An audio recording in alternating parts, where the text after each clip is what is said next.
jūs čia veikėt toj bažnyčioj pas mus. Tradiciškai lėtai plaukia, dideli laivai plaukia, tų katerių nebesimato, tik atsarginės dalis plaukia. Ne ant kokių nors religinių pribambasų ar statom ant Jėzaus kaip ant akmens. Garbė Jėzui Kristui, šalom visiems, sveikinu jūs vėl tęsiančius kelionę. Didžioji savaitė, daug visokių liturgijoje dalykų išgirstam, artėjam prie didžiausias metų šventės ir pakeliui apmąstome Jėzaus vardus, ką jie reiškia, į ką jie mus veda, į kokį santykį, ką formuoja mumise. Ir šiandien Jėzaus vardas kertinis akmuo. Taigi, kur mes randam liudijimų, iš kur tas vardas kyla, kodėl Jėzus savo pritaiko tokį palyginimą, save prilygina kertiniui akmeniui, ką bendrai reiškia kertinis akmuo. Seniau, kai namus statydavo, stengdavosi didesnius akmenis dėti į kampus, į kertes, kurios turėdavo atlaikyti daugiausia svorio, išbandymų, ypač tvirtovėse. Taigi, šiandien mums galbūt tai nebeaktualu, kai iš betono liejami pamatai, bet kiekvienas nori pasistatyti savo namą ant tvirto pamato. Žinau, vienas verslininkas išliejo tokį drūtą pamatą per visą namą, kad jeigu kas nors kur nors paplautų, kadangi netoli jūros, tai kad namas neskiltų pasvirus kokiam nors kampui, tai visas plaukiotų kaip ant platformos, ant tokio pado galingo mūro. Tai Jėzus kertinis akmuo ir mes skaitom pranašo Izaijo knygoje tokią paslaptingą vietą, kur Judo karalystė pranašo kaltinama išdavusią sandorą su Dievu ir sudariusią sandorą su mirtimi. Sutartį padarėme su Šeolu, kai nuožmusis tvanas atšniokš, jis mūsų nepasieks. Mes mele radome prieglaudą, apgaulėje mūsų slėptuvę. Ir 16 eilutėje 28 skyriaus, 28 skyrių 16 eilutė, toliau pranašas sako: dėl to viešpats Dievas šitaip sako: štai ant Siono dedu aš akmenį, išmėgintą akmenį, brangų kertinį akmenį, kaip tvirtą pamatą. Kas pasitikė juo, nedreba iš baimės. Taigi, matot, turim šitą simbolį, šitą ženklą, pranašišką ženklą jau pas pranašą Izaiją. O paskui girdime jau išsipildymą, kai Jėzus mato Evangelijoje pristato mums save po to palyginimo apie vynuogyną ir nužudytą paveldėtoją. 21 skyrius mato Evangelijos, sakykime, 42 eilutė.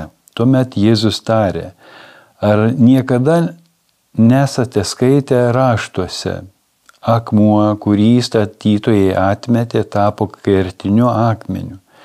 Tai viešpaties padaryta ir mūsų akims tai nuostaba kelia. Todėl sakau jums, Dievo karalystė bus iš jūsų atimta ir atiduota tautai, kuri duos vaisių. Kas nukris ant to akmens, tas suduš. o ant ko akmuo užgrius, tas bus sutriuškintas. Išgirdę palyginimus, vyresnieji kunigai ir fariziejai suprato, kad Jėzus kalba apie juos.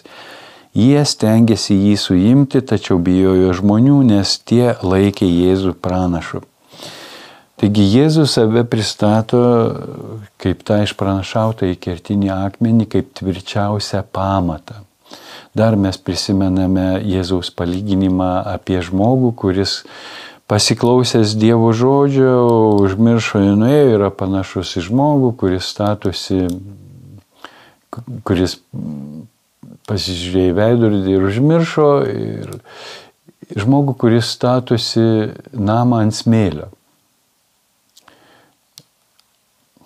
kuris vadovaujasi savo jausmais, savo supratimais, statosi ant smėlio ir kai kyla audra, to namo griuvimas bus smarkus, pranašauja Jėzus.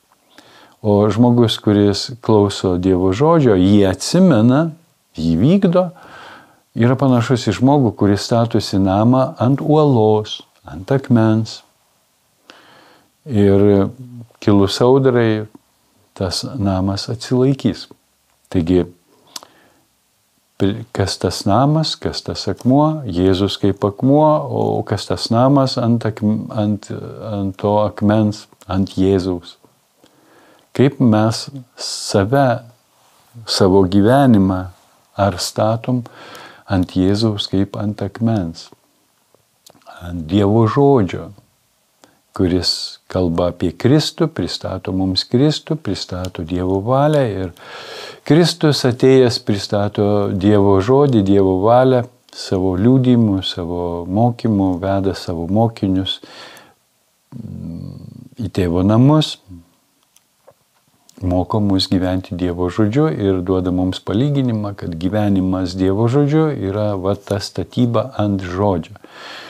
Ant kokių žodžių mes statom, ant autoritetų statom, ant žmonių išmąstytų kažkokių gražių minčių, pozityvių,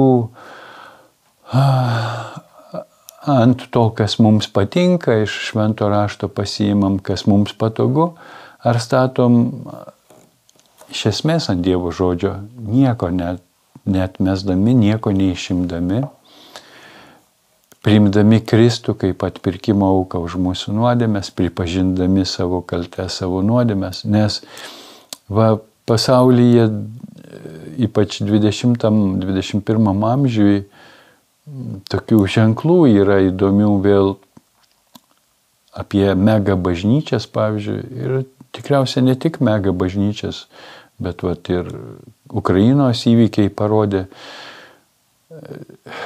tos senosios tradicinės bažnyčios, nei jos buvo ypatingai gausios ar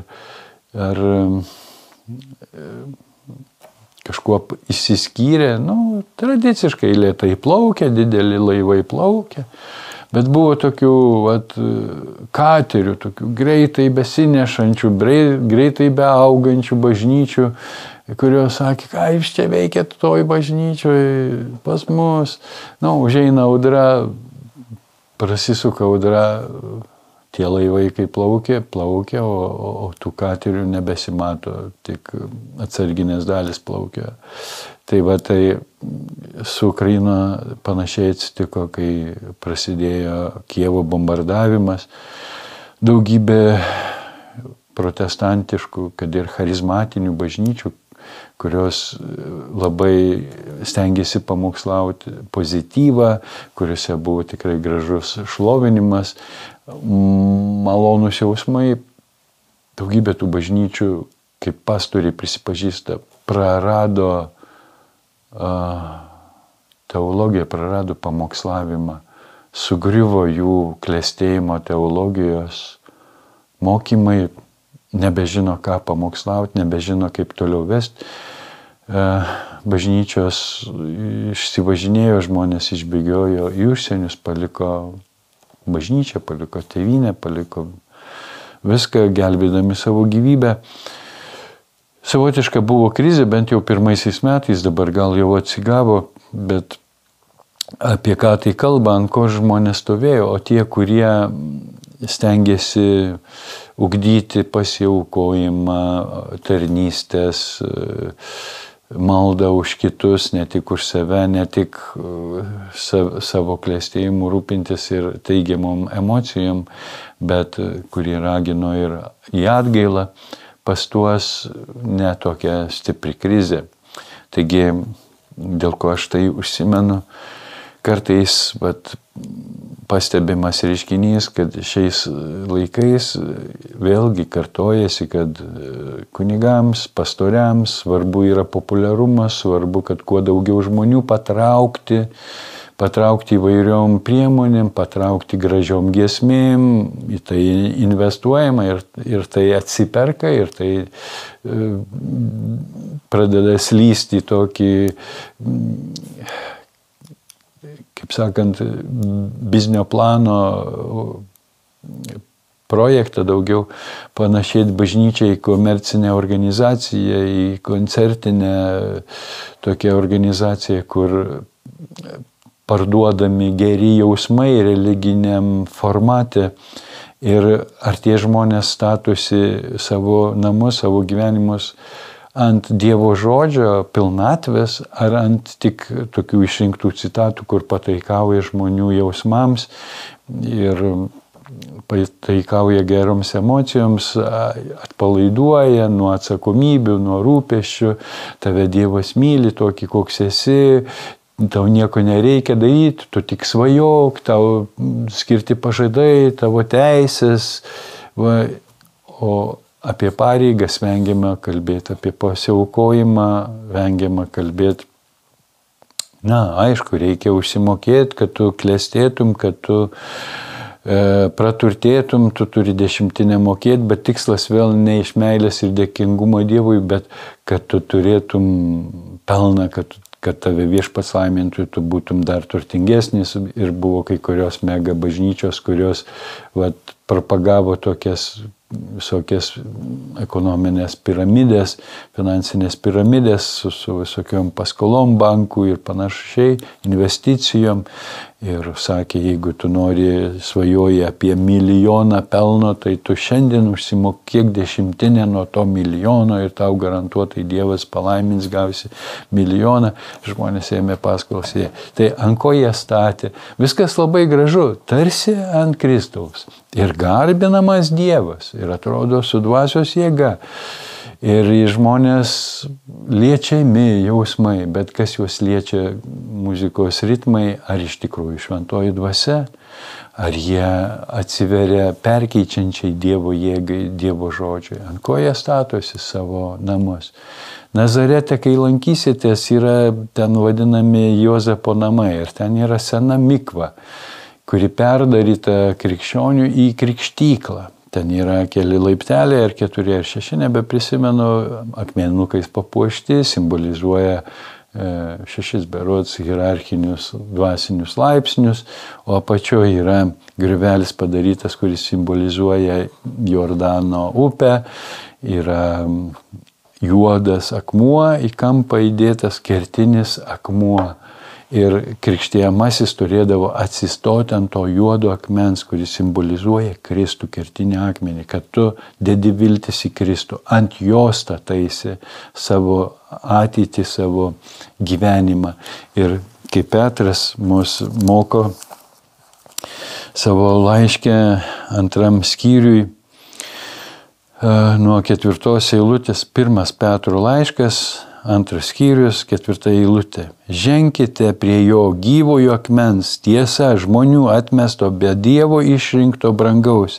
Ir jūs patys, kaip gyvieji akmenys, statydinkitės į dvasinius namus, kad būtumėte šventa kunigystė ir atnašautumėte dvasinės aukas priimtinas Dievui per Jėzų Kristų.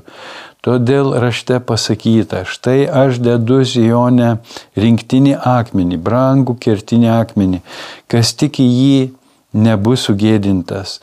Tad jums tikintiesiems atiteks šlovė, o netikintiesiems tasai statytojų atmestasis akmuo tapo kertiniu akmeniu, suklupimo akmeniu ir papiktinimo uola. Jie suklumpa neklausydami žodžio tam jie ir skirti.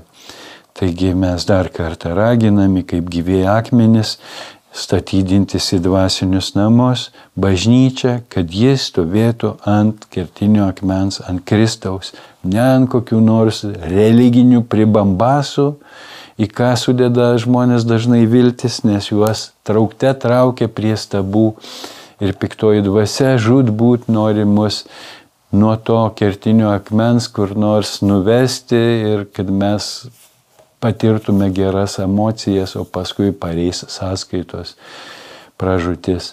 Taigi melskimės, kad visi išliktume visą savo gyvenimą ištikimi tam kertiniui akmeniui, jį be galo brangindami ir įsikibę į jį laikytumės ant jo. Tada garantuotas išgelbėjimas, amžinas gyvenimas su Dievu, Dievuje ir dėl Dievo. Šalom visiems.